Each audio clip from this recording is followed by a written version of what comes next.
teman-teman semua, salam sejahtera bagi kita semua. Pada video kali ini saya akan membahas materi tentang listrik dan magnet dari materi magnetostatika. Jadi sebelumnya kita masuk pada video pembahasannya, terlebih dahulu saya perlu memperkenalkan diri.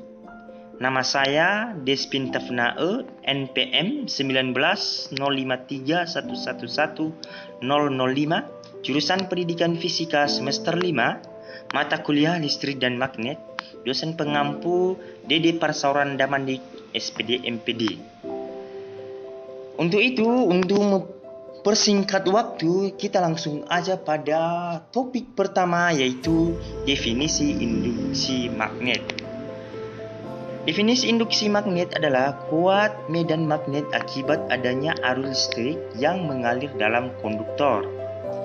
Adanya kuat medan magnetik di sekitar konduktor berarus listrik diselidiki pertama kali oleh Hans Christian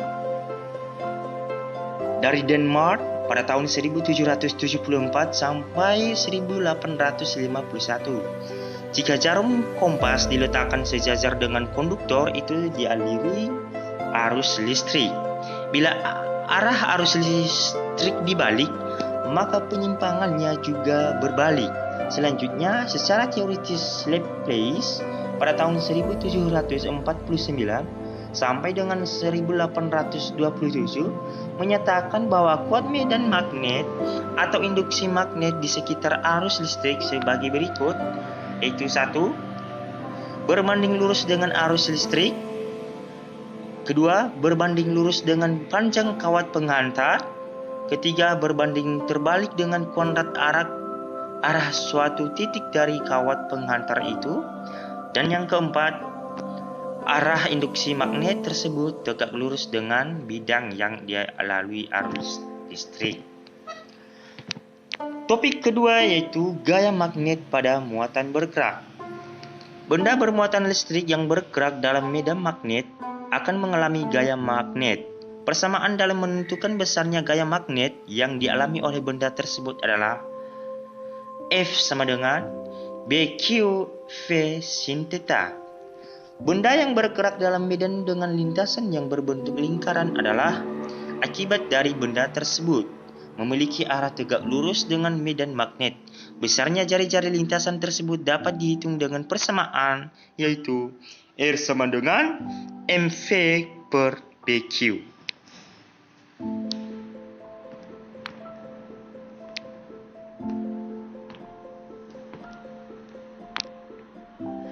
Selanjutnya yaitu keterangannya. F sama dengan gaya magnet pada kawat, B sama dengan induksi magnet, I sama dengan arus listrik pada kawat, I sama dengan panjang kawat penghantar, Q sama dengan besarnya muatan listrik, V sama dengan kecepatan muatan listrik, R sama dengan jari-jari lintasan muatan listrik, M sama dengan massa benda bermuatan listrik. Selanjutnya masuk kita pada topik ketiga, yaitu gerak muatan dalam medan magnet. Arah gaya Lorentz pada muatan listrik yang bergerak selalu tegak lurus B dan tegak lurus V.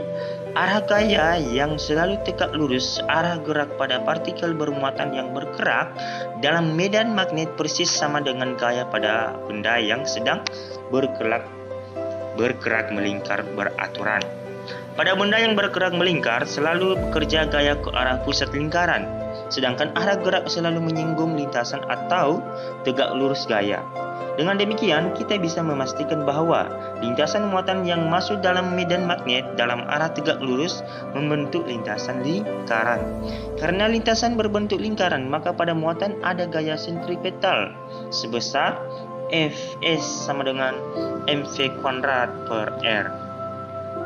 Selanjutnya yaitu sumber gaya sentripetal adalah gaya Lorentz yang dihasilkan oleh medan magnet yang besarnya Fl sama dengan QVB. Dengan menyamakan nilai kedua gaya tersebut, kita peroleh QVB sama dengan mv kuadrat per R atau M sama dengan QBR per V.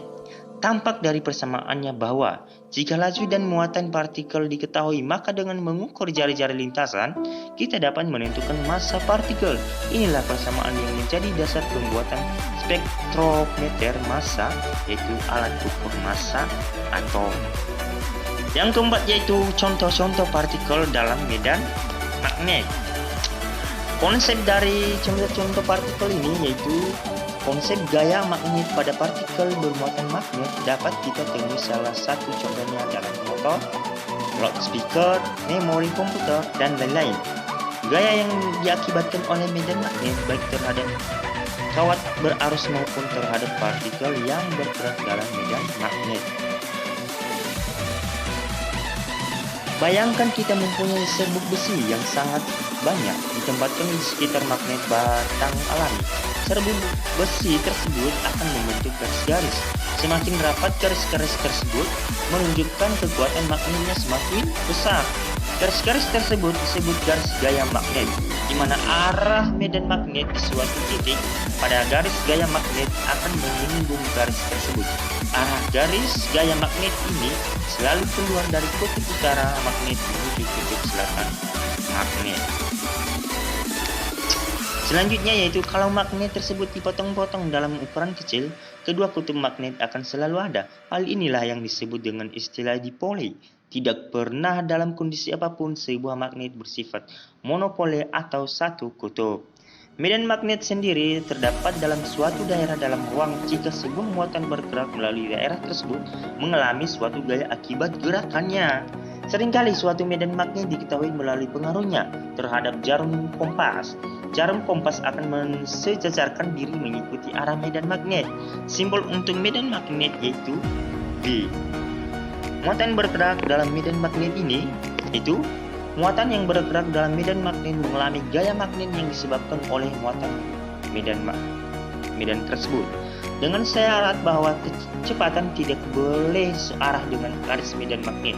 Sebuah muatan Q yang bergerak dengan kecepatan V tegak lurus medan magnet B akan mendapatkan gaya magnet F yang arahnya mengikuti kaidah tangan kanan. Kaidah tangan kanan mengenai arah gaya magnet sebagai berikut.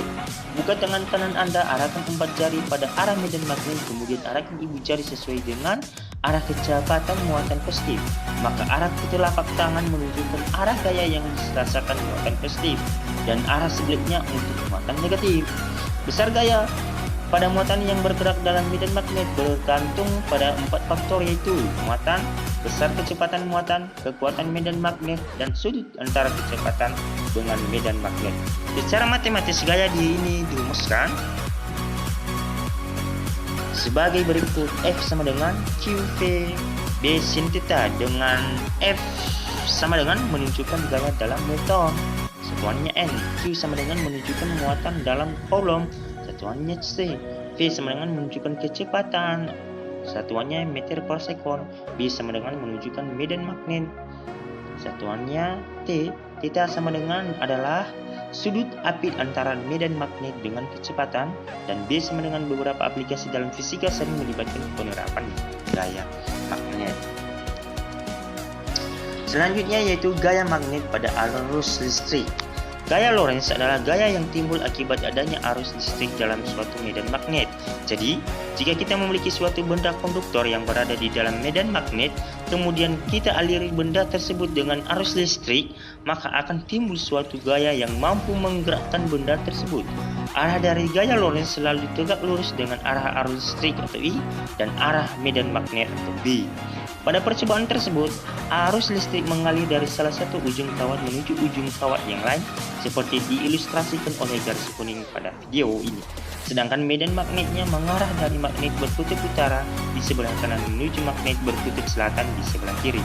Oleh karena itu, gaya Lorentz yang timbul akan mengarah ke atas dan membengkokkan kawat ke arah atas pula.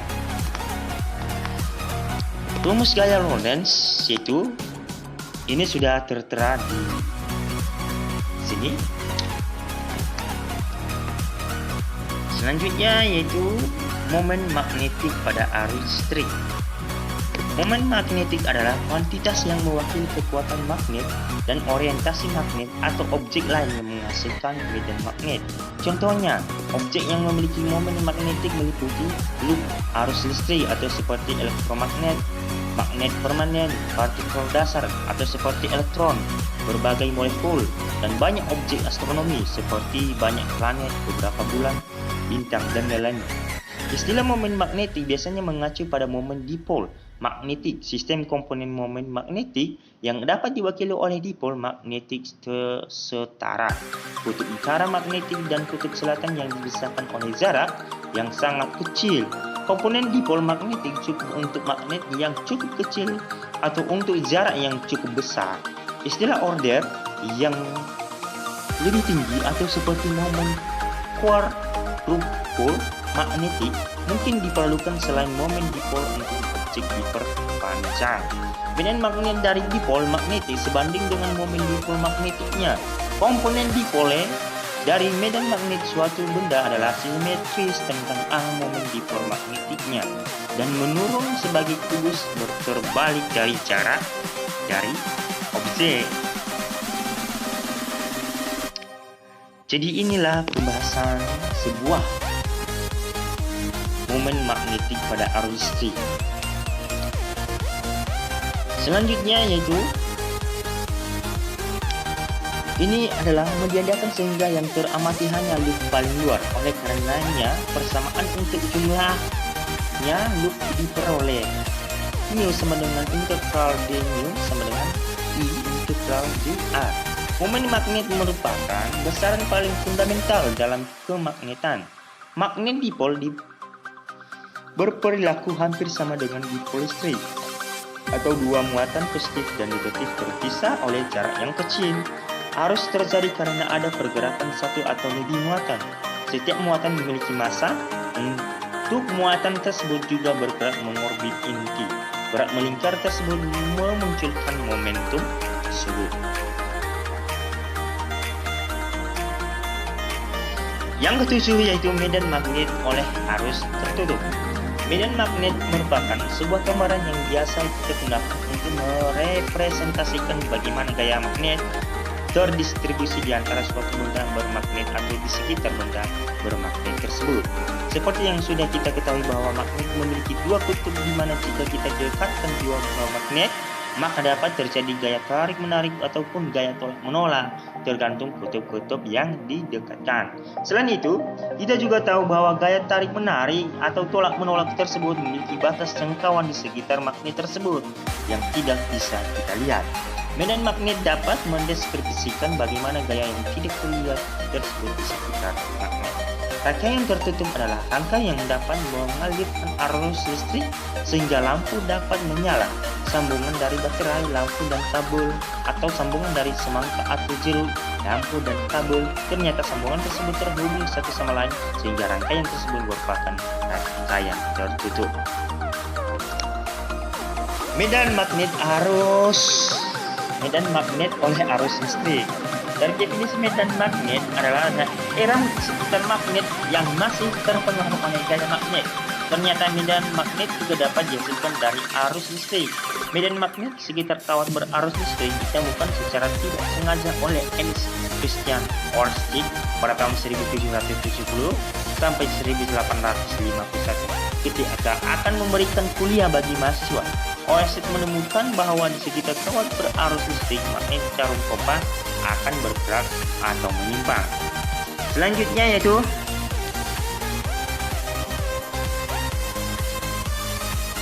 pada arah medan magnet di sekitar kawat lurus berarus listrik berarah melingkar dalam satu bidang datar di sepanjang kawat. Inilah sebagai kesimpulannya dari pembahasan tersebut. Selanjutnya yaitu gaya-gaya antara dua arus listrik. Gaya Lorentz adalah gaya yang timbul akibat adanya arus listrik dalam suatu medan magnet. Jadi, jika kita memiliki suatu benda konduktor yang berada di dalam medan magnet, kemudian kita aliri benda tersebut dengan arus listrik, maka akan timbul suatu gaya yang mampu menggerakkan benda tersebut. Nah, gaya ini disebut gaya Lorentz. Seorang peneliti bernama Lorentz ini menyatakan bahwa sebesarnya gaya magnetik yang dialami oleh kawat beraliran arus listrik adalah berbanding lurus dengan kuat medan magnet, berbanding lurus dengan kuat arus listrik yang mengalir dalam kawat, berbanding lurus juga dengan panjang kawat penghantar, dan berbanding lurus dengan sudut yang dibentuk arus dengan arah induksi magnet. Sehingga persamaan tersebut dapat dikatakan bahwa untuk menentukan besarnya gaya magnetik pada kawat berarus adalah F sama dengan BIL sin theta. Medan magnet oleh arus melingkar. Pada dasarnya sebuah kawat lurus berarus listrik yang kemudian dibuat melingkar mempunyai prinsip yang sama. Medan magnet akan melingkar-lingkar di sekeliling kawat tersebut. Perhatikan animasi di bawah ini. Dengan kata lain, medan magnet di sekitar kawat melingkar berarus listrik mempunyai konsep yang sama dengan medan magnet di sekitar kawat lurus berarus listrik. Jadi, besarnya medan magnet disebut di pusat kawat melingkar berarus listrik tergantung dari besarnya arus listrik yang mengalir dan jari-jari lingkaran kawat berarus listrik.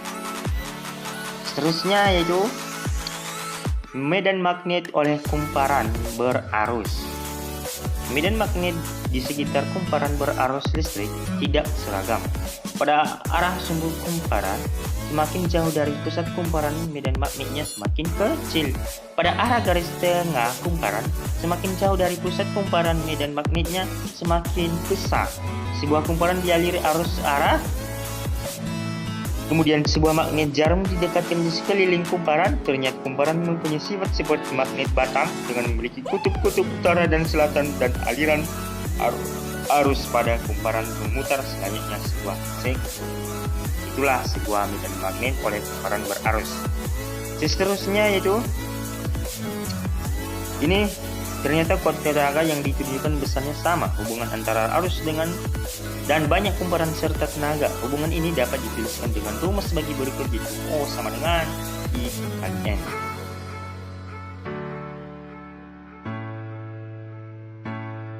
Selanjutnya yaitu topik terakhir, yaitu hukum Ampere untuk medan magnet.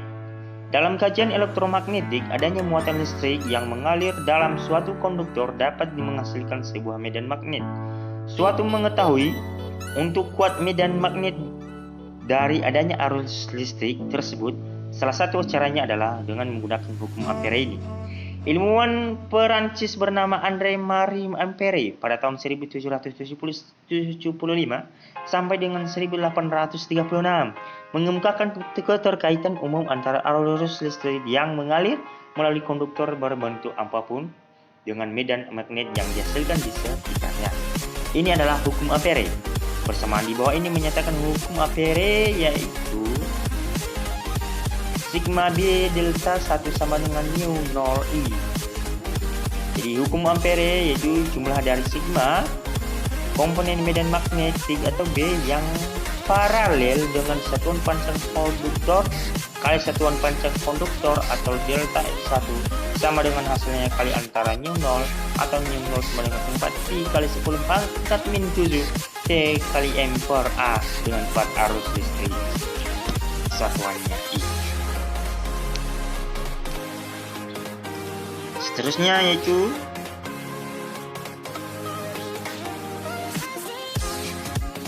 dalam solenoida menimbulkan juga medan magnet. Solenoida merupakan kumparan kawat panjang dengan banyak loop. I sama dengan arus listrik dan B sama dengan medan magnet. Tanda panah menunjukkan arah arus listrik dan arah medan magnet. Rumus medan magnet yang dihasilkan oleh solenoida adalah B sama dengan 0 kali N.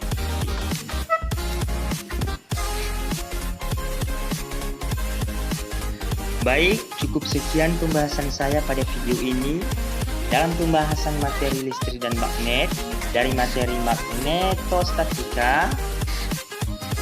Akhir kata saya ucapkan terima kasih. Salam.